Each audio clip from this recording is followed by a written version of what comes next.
Hola hermanos, buenas tardes, sean bienvenidos a este culto. Vamos a hacer una oración para entregar este culto a nuestro Dios. Señor Padre Celestial, gracias porque tú eres bueno, Señor. Gracias por todas las bendiciones derramadas en nuestra vida, Señor, durante esta semana. Gracias por tu misericordia, Padre Celestial, que es grande cada día. Te pido, Padre Celestial, que tú te agrades de este culto, Señor, que tú nos veas con agrado, que la predicación, Señor, los cantos, todo lo que hacemos sea para tu gloria, Señor. Te pido todo esto en el nombre de Cristo Jesús. Amén. Vamos a continuar, hermanos. Busquemos en nuestras Biblias, en Mateo 21, del 18 al 22.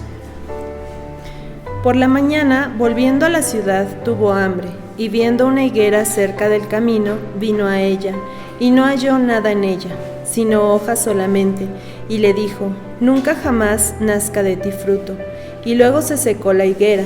Viendo esto, los discípulos decían maravillados: ¿cómo es que se secó enseguida la higuera? Respondiendo Jesús les dijo: de cierto os digo, que si tuvierais fe y no dudareis, no solo haréis esto de la higuera, sino que si a este monte dijereis: quítate y échate en el mar, será hecho, y todo lo que pidiereis en oración creyéndolo, lo recibiréis. Amén. Hermanos, buenas tardes. Damos gracias a Dios porque nos da la oportunidad una vez más de poder escuchar su palabra, de poder estudiarla. Vamos a hacer una oración pidiéndole a Dios su dirección y también que Él nos ayude.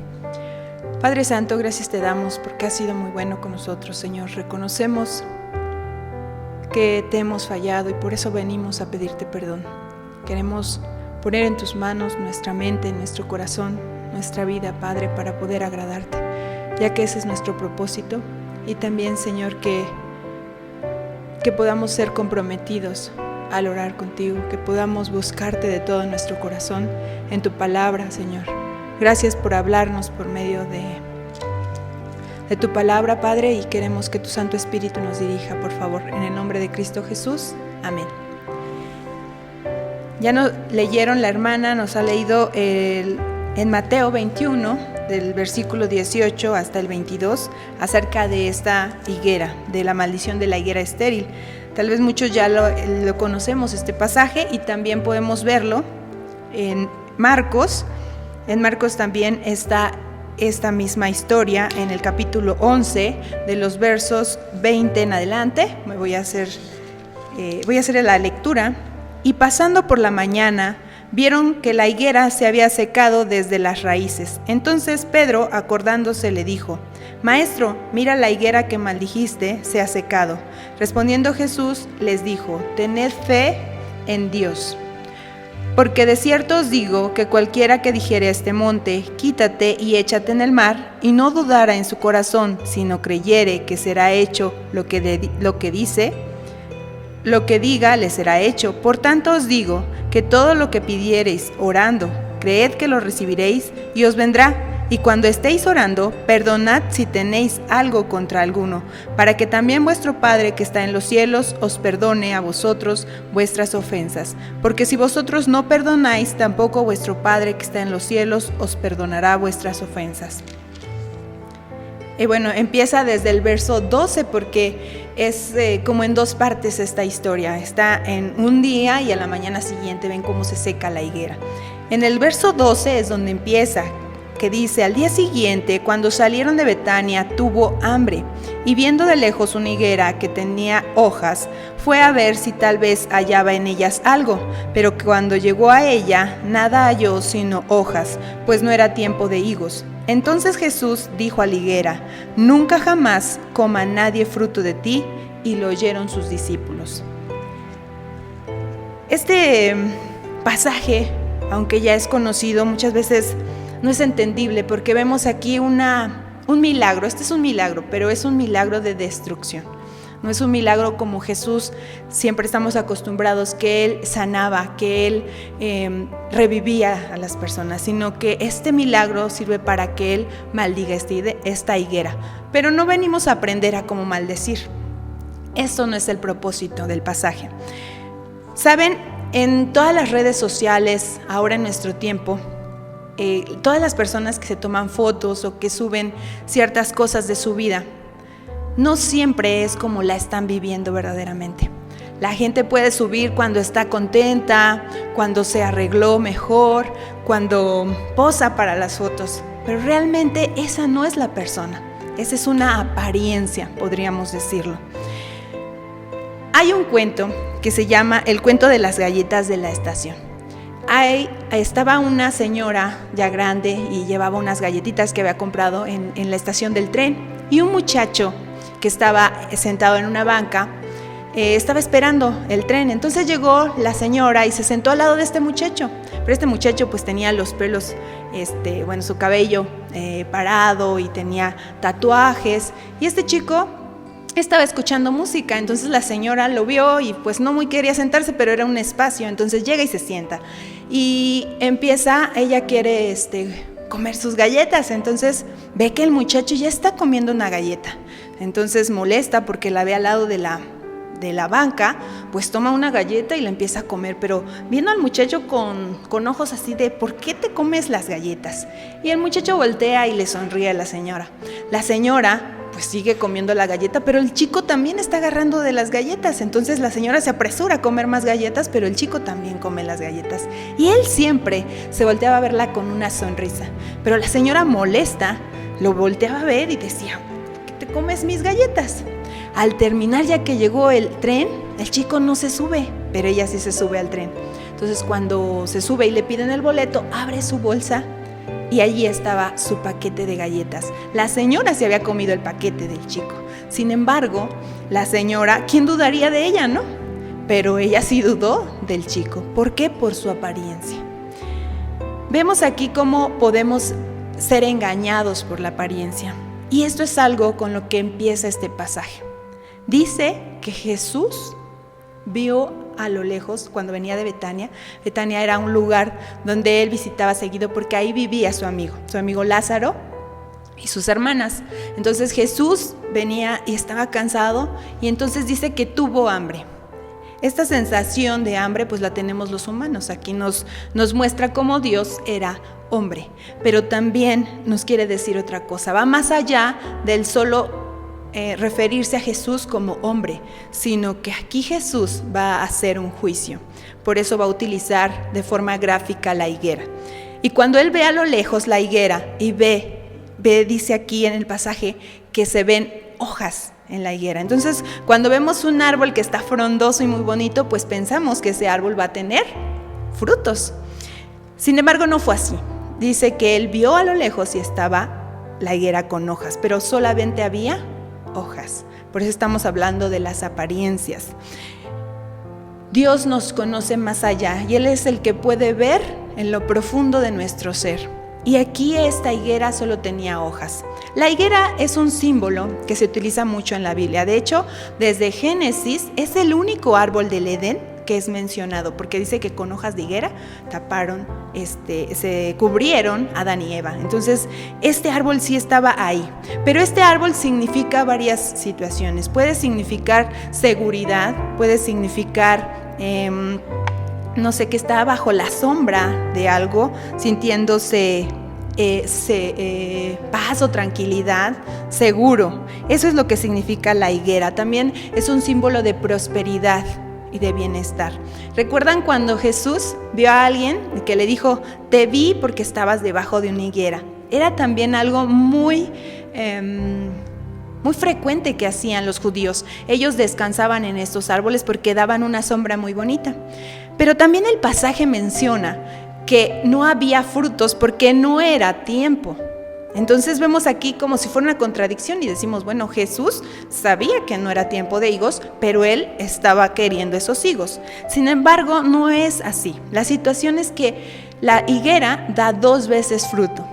Da cuando es primavera, y era el tiempo de la Pascua, porque recuerden que vimos en la mañana la entrada triunfal. Entonces fue después de este tiempo, el tiempo de la Pascua, donde Jesús va a esta ciudad y ve a esta higuera, y era para enseñarles. Es una profecía de juicio para su pueblo. Jesús, cuando ve la higuera y ve solo solo las hojas, entonces se da aquí se deja ver que esa higuera no dio los frutos de primavera que tenía que haber dado. Porque ya los frutos que da en segundo tiempo es por el mes de septiembre y ahí ya son sus frutos los más jugosos. No sé si les gusta el higo, a mí me gusta mucho esa fruta, es muy dulce y pues bueno, hasta es muy cara, ¿no? Porque se puede comer muy poco. Aquí Jesús nos muestra en el pasaje, vamos a seguir, donde Él ve esta higuera y vio solo hojas. Aquí nos vamos a detener un poco porque al ver estas hojas podemos nosotros pensar también, los que estamos en la casa de Dios, que estamos frondosos y estamos al servicio de Dios y la gente nos puede ver y puede decir, Él está trabajando para Dios, Él está sirviendo en su casa, es el que se esfuerza. O también cuando oramos, ¿no?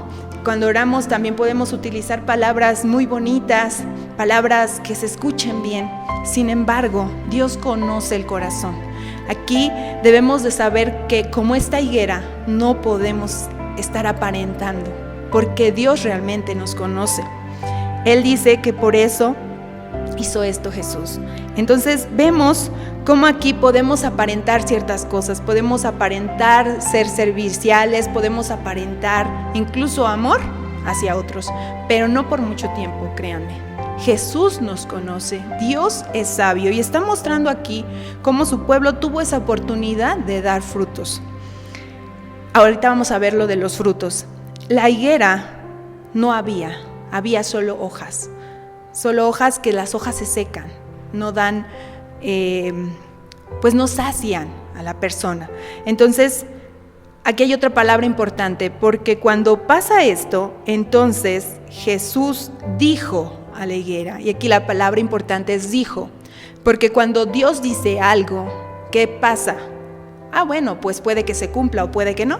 No, lo que Dios dice se hace, se lleva a cabo. Su palabra tiene tanto poder que lo que Él menciona es hecho. ¿Se acuerdan cómo hizo todo el universo? Con solo su palabra. Él dijo, sea la luz, y fue la luz. Aquí le dijo, entonces nunca jamás coma nadie fruto de ti. Y ella se secó. Entonces tenemos que tener muy presentes las palabras de Dios, porque todo lo que Él dice se cumple. Y vamos a ver qué frutos son los que Dios estaba mencionando aquí, porque realmente no es ese fruto nada más para saciar el hambre física. Y a veces pensamos que los frutos, o bueno, yo tenía la idea de que los frutos eran realmente las personas o las almas, ¿no? A las que tú les hablas de Dios y que ellas vienen a Él. Y sí, podría ser, en parte. Sin embargo, nos habla en la Biblia, en Gálatas 5, nos menciona acerca de los frutos. Y creo que muchos nos lo sabemos de memoria y voy a parafrasear este capítulo, este versículo del 22 y el 23, que dice, mas el fruto del Espíritu es gozo, paz, paciencia, benignidad, bondad, fe, mansedumbre y templanza. Contra tales cosas no hay ley. Entonces, estos son los frutos que aquí están implícitos en el pasaje, que Dios espera que sus hijos tengamos estos frutos. Porque créanme que no podemos hablarles a las personas de salvación si no tenemos ese gozo en nuestro corazón, si no tenemos realmente esa paz, porque la paz y el gozo, ¿qué es lo que nos lo da? La seguridad y confianza en aquel en quien creemos. Entonces, si nosotros no tenemos estos frutos, no externamos estos frutos a otros, pues no podremos hacer los frutos de llevar almas a Dios. Y también para estos frutos pues necesitamos ciertos ingredientes muy importantes que vamos a ver más adelante en este capítulo que estamos viendo en Mateo y en Marcos. Ahora nos vamos a regresar a Mateo, donde ya que Dios dijo y ya sabemos qué fruto, ¿cuáles son estos frutos que nosotros debemos de traer a Dios? Y que se seca esta higuera porque no tenía estos frutos. Viendo esto, los discípulos decían maravillados, ¿cómo es que se secó la higuera tan enseguida? Esa era su pregunta de ellos, ¿no? ¿Cómo lo pudo hacer? Pero yo digo, ellos ya habían estado mucho tiempo con Jesús, había hecho milagros pues más portentosos, había sanado enfermos, había calmado tempestades. Ellos ya habían estado y ellos aún así se preguntan, ¿cómo es que se secó la higuera? Ahí nos da algo o nos muestra cierta duda en los discípulos. Y digo, es humano, porque nosotros como humanos, aunque hayamos estado con Jesús, a veces tenemos dudas. Sin embargo, Dios les responde. Y esto es lo maravilloso de Jesús, que va más allá de nuestra inteligencia, porque ya cuando yo leí este pasaje y lo volví a leer y volví a leer, y entonces Dios nos dice cómo es que responde Jesús. De cierto os digo que si tuviereis fe y no dudareis, porque vio en ellos duda, en los discípulos, y por eso les contesta. De cierto os digo que si tuvieres fe. ¿Y qué es la fe? Pues la fe es la confianza, pero no en ti. La confianza en aquel que lo puede todo. Hay pasajes en la Biblia donde nos marca muy tajantemente como que para nosotros hay cosas imposibles, pero para Dios nada es imposible. Entonces aquí es lo importante resaltar, que tengas fe, pero no en ti, en tus capacidades, o fe tal vez en tus posibilidades, o fe en que vas a tener prosperidad por tu trabajo, o fe en que tú lo puedes hacer, ¿no? Hay ciertas situaciones donde dicen, no, pues es que yo tengo fe que va a pasar, y porque yo lo digo, porque yo lo pienso y lo quiero tanto, que va a pasar. Eso no es la fe, no son mis deseos la fe. La fe debe de estar basada en los designios de Dios, lo que Él dice. Porque Dios es el importante, siempre va a ser así. Jesús es el centro de todo. Entonces, esta fe debe de estar basada en Dios, en su poder inagotable, en su poder que no tiene límites, en ese poder que no haya ninguna imposibilidad para Él. Aquí podemos ver que cuando tenemos fe, podemos reconocer nuestra vana capacidad, nuestras fuerzas tan limitadas, nuestra necesidad de Dios. Por eso la fe es tan importante en este capítulo. Y aunque veamos esta respuesta y digamos, bueno, ¿por qué les menciona la fe en la higuera? No es para que ellos pudieran maldecir y ir secando árboles por doquier. No es para eso, sino que les dice y les responde porque ellos todavía tienen esta duda. Deben de tener fe en Dios. Ya tenemos un ingrediente. Ahora el segundo. No solo haréis esto a la higuera, les dice, sino que si a este monte le dijeres, quítate y échate en el mar, entonces será hecho. Porque saben, los montes dentro de la Biblia significan algo. Sí, utilizaban las montañas para ir y más cerca de Dios a adorarlo. Sin embargo, también los montes tienen un significado donde es atribulación o dificultades, significan problemas. Y hay dos pasajes en la Biblia donde vamos a leer, es en Jeremías 13:16, el primer pasaje que van a buscar en sus Biblias, Jeremías 13:16. Donde vamos a ver cómo aquí nos habla de los montes y cuál es su propósito o cómo se refleja aquí, que tienen que ver con las dificultades. Dad gloria a Jehová, Dios vuestro, antes de que haga venir tinieblas y antes de que vuestros pies tropiecen en montes de oscuridad, y esperéis luz y os la vuelva en sombra de muerte y tinieblas. Vemos aquí como un monte significa peligro, significa dificultades. También vamos a ver otro texto en Zacarías 4:7.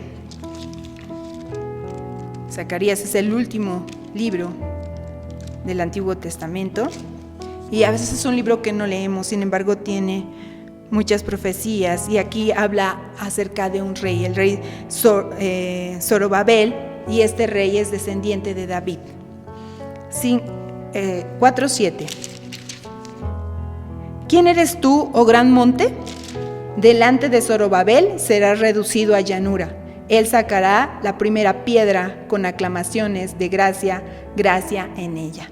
¿Quién eres tú?, le decía, porque Zorobabel, era un rey que confiaba en Dios y de hecho estaba construyendo el templo, y aquí en el libro dice que él iba a poner la primera piedra y él iba a poner la última. Dios lo había dispuesto así.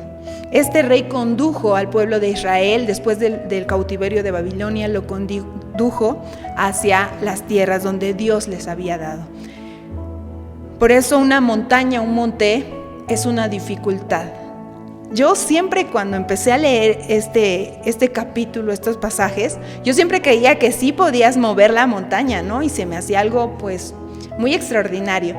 Pero no es el propósito tampoco, que tú vayas y digas que se mueva la montaña, ¿no? Hasta está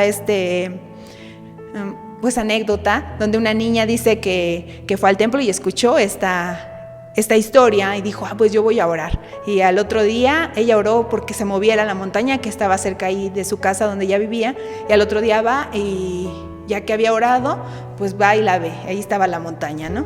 Y ella dice, ya sabía que no iba, entonces dudaba, ya sabía que no lo iba a hacer. Entonces esta es la situación, que las montañas son aquellas dificultades para ti.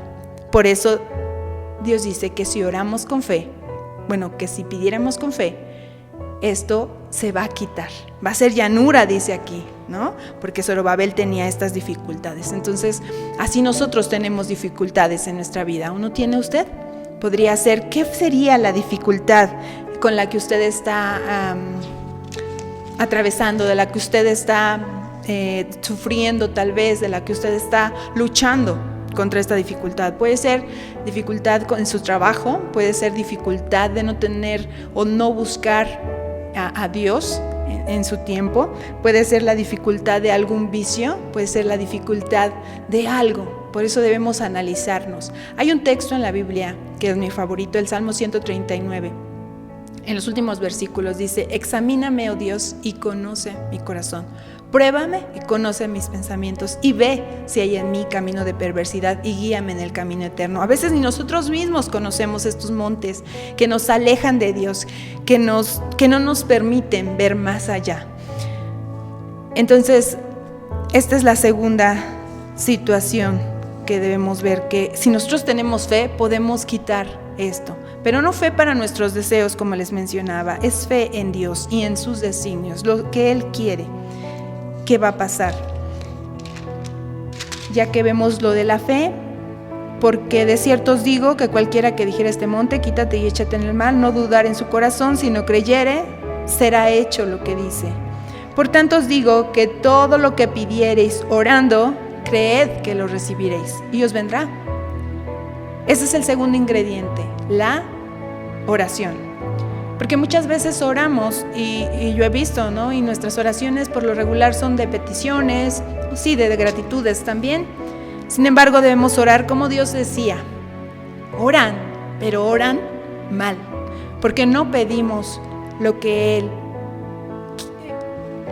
su voluntad de Dios. ¿Y cómo vamos a hacer su voluntad o cómo vamos a saber su voluntad?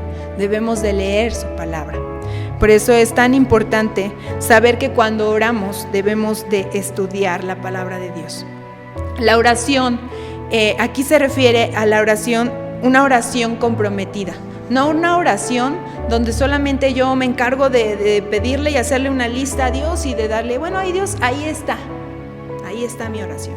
Sino esta oración comprometida significa que yo voy a orar como oraba Salomón, como oraban muchos y pedían a Dios algo, pero trabajaban para ello.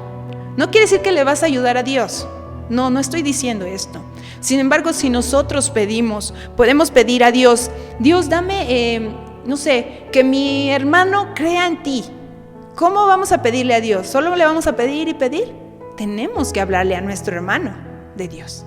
No puedo yo decir, ay Dios, pues ya tú transfórmalo, tráelo acá, pero yo no le voy a hablar a mi hermano, yo no le voy a mostrar esos frutos a mi hermano, entonces él, pues ¿qué va a pasar? Yo no estoy comprometida, estoy dejándole a Dios, ay nada más, Dios hazme esto, Dios esto, para mí o para lo que yo quiero o lo que me interesa. No es así. Nosotros debemos orar comprometidos. Si queremos orar para que Dios nos dé sabiduría y podamos hablar de su palabra, tenemos que estudiar su palabra cada día.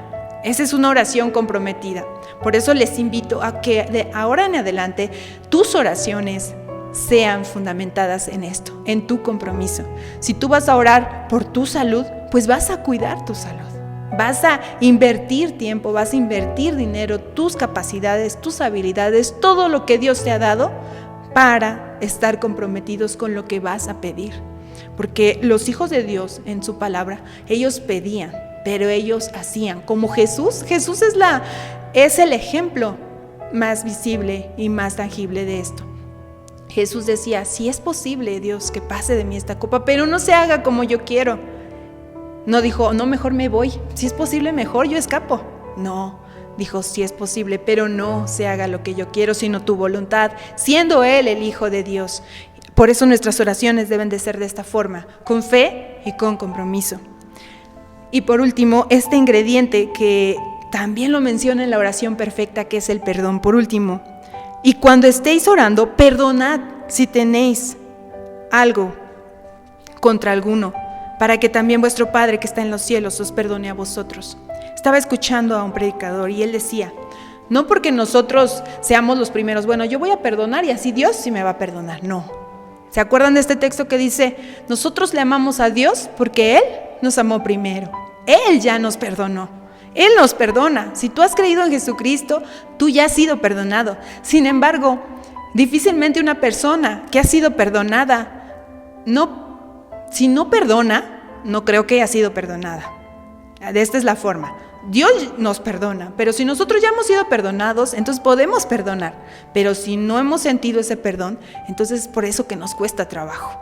Debemos de analizar esto. Si te cuesta trabajo perdonar, y eso debes de pedirle a Dios, ir a sus pies y pedir perdón, porque aquí dice, porque si vosotros no perdonáis, tampoco vuestro Padre que está en los cielos os perdonará vuestras ofensas.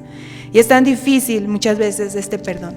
Sin embargo, este perdón nos libera. ¿Qué enseñanzas tan grandes Dios da con esta higuera? No solamente les enseña que estos frutos que el pueblo no daba, porque aquí está hablando de Israel, porque ese juicio llegó, porque su pueblo, si se dan cuenta, Él llegó a su pueblo. Sin embargo, su pueblo, ¿qué hizo? Lo crucificó. Pero Él no solo murió por ese pueblo, murió también por nosotros, los gentiles, aquel pueblo que estamos nosotros ya añadidos, somos el injerto. Pero ahora que somos el pueblo de Dios y que sabemos esto, no solamente es para sentirnos orgullosos y estar muy frondosos como esa higuera, sino debemos de nosotros externar estos frutos a través de estos ingredientes. Por eso lo menciona Dios y a veces no entendemos cómo Dios responde, pero Él va más allá de lo que nosotros podemos ver. Por eso esta higuera nos enseña tanto. Lo que Dios se dice se cumple, lo que Dios dice ya está aquí y se va a cumplir todo aquello que Dios ha dicho. ¿Qué frutos estás dando? Esa es la pregunta. Verdaderamente analízate y qué frutos estás mostrando. Si tú dices, yo quiero que mis hijos vengan a Dios, ¿cómo lo estás haciendo? ¿Qué estás haciendo para ello? Si tú dices, quiero que mi familia, mis vecinos y aquellos donde yo estoy conozcan de Dios, realmente ellos tienen que ver este fruto que Dios fue a buscar.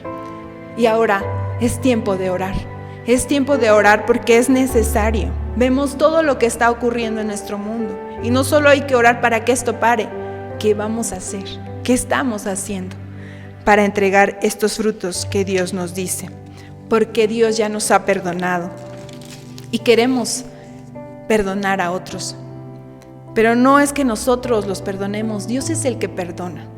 Nosotros debemos de dejar eso atrás, porque Dios tiene todo bajo control. Y ya que hemos visto y espero que hayamos tenido en cuenta estos ingredientes, que no los olvidemos cuando oremos, que tengamos fe en aquel que lo puede todo y que no seamos solo fachada.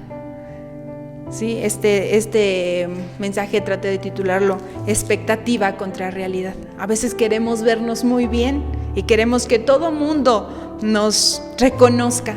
Sin embargo, esto no es lo que busca Dios. Lo que busca Dios son los frutos y ya sabemos cuáles son esos frutos. Por eso espero que cuando Dios venga y nos vea, no sea como el pueblo de Israel, que su pueblo es para Él especial, su pueblo va a tener su tiempo, pero también nosotros tengamos cuidado, porque es nuestro tiempo, el tiempo que Dios nos ha dado para dar esos frutos. Pues que Dios te bendiga donde quiera que estés y que puedas dar estos frutos. Amén.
recoger las ofrendas, hermanos. Vamos a hacer una oración. Señor, te pido en esta hora que tú bendigas estas ofrendas, Señor, las que recogemos aquí y las que recogemos en nuestros hogares, Padre Celestial. Tú úsalas para tu obra, Señor. Bendice a nuestra hermana que las administra. Te pido todo esto en el nombre de Cristo Jesús. Amén. Hermanos, damos muchas gracias al Señor en esta hora porque nos permite alabarlo y tener nuestro culto vespertino. Les invito por favor a que inclinen su frente y que recibamos la bendición. Amados hermanos, que la gracia de nuestro Señor Jesucristo, el amor de Dios el Padre y la comunión de su Santo Espíritu sea con cada uno de ustedes y con todo el pueblo de Dios, ahora y siempre. Amén. Hermanos, estamos en Semana Santa. Prácticamente las actividades que vamos a estar desarrollando en estos días, pues nos involucran a todos, porque estamos ya teniendo, como ustedes lo están viendo, nuestros cultos, sobre todo matutinos, en vivo. Entonces, durante la Semana Santa estaremos reuniéndonos también miércoles santo, jueves a las 7 y el viernes a las 12 del día. Y nuestro culto de resurrección será a las 7 de la mañana. Así que hermanos, les invitamos para que estemos orando, participemos de estas actividades para la gloria del Señor y la edificación de nuestras vidas. Que el Señor les bendiga.